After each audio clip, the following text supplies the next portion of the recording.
Today's verse of the day comes from 1 Chronicles chapter 29 and verse number 2. There we read the words of King David.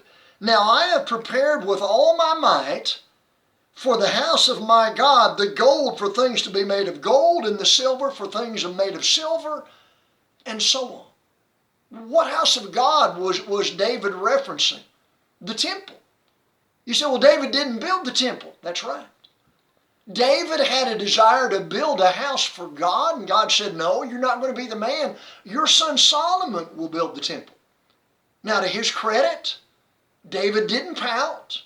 He didn't threaten to quit. He didn't take his ball and go home. You know what David did? For the benefit of Solomon and the construction of the temple, David used his resources and his time and his energy to prepare materials. David showed great leadership. David showed admirable qualities to put everything he had into the Lord's work. The Bible says in Ecclesiastes 9 and verse number 10, whatsoever thy hand findeth to do, do it with thy might. And again we read in Colossians 3:23, whatever we're doing, do it heartily as unto the Lord and not unto men.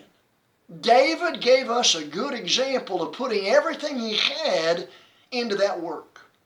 Why shouldn't you and I, who are living under a better covenant, do even a better job for the Lord today?